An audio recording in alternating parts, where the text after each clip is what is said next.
Armenia Azerbaijan जंग में रूस ने अब क्या किया है? किसके हथियार से आर्मेनिया पर प्रहार कर रहा है टर्की?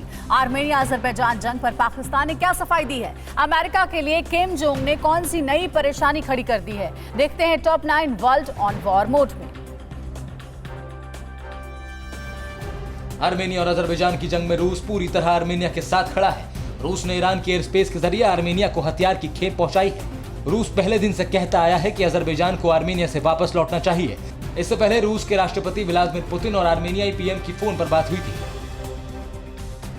आर्मेनिया के खिलाफ अजरबैजान तुर्की और इजराइल से मिले हथियारों का इस्तेमाल कर रहा है। तुर्की और इजराइल से मिले हथियारों के बदौलत अजरबैजान ने नागोर्नो काराबाग के कई इलाकों में निर्णायक बढ़त बनाई है। तुर्की जंग में खुलकर अजरबैजान का साथ दे रहा है।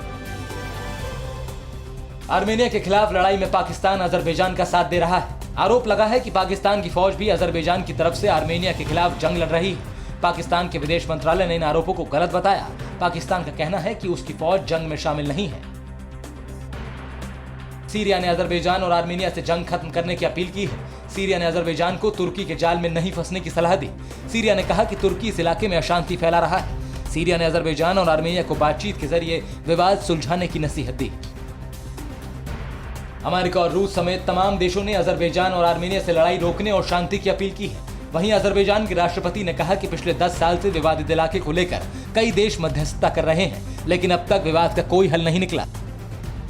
आर्मेनिया में तबाही मचाने वाले हारूब ड्रोन की चर्चा पूरी दुनिया में है। अब भारत इन किलर ड्रोन्स को इजराइल से खरीदेगा। रेकी के बाद हारूब ड्रोन टारगेट पर जबरदस्त हमला करता है। यानी चीन पाकिस्तान ने एलईसी से लेकर एलओसी तक कोई भी हिमाकत की तो इजरायली ड्रोन कहर बनकर टूट पड़ेगा।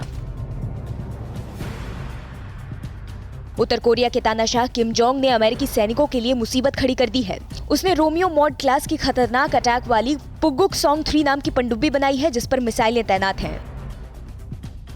यमन में हूती विद्रोही और सेना में भीषण झड़प में 23 लोगों की मौत हो गई। यमन के मारिब और हूती इदा में पिछले 3 दिनों में सेना और हूती विद्रोहियों के बीच लड़ाई चल रही है। ईरान समर्थित हूती विद्रोही मारिब और हूती इदा पर कब्जा करना चाहते हैं। हूती इदा बंदरगाह के जरिए यमन की 70% व्यापारिक गतिविधियां होती हैं।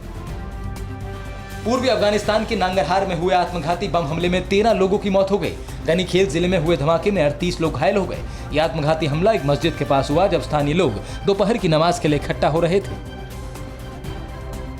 क्या आप पर भी बरपा है जालसाजी का कहर? सपने टूटे आपके, न घर के न घाट के।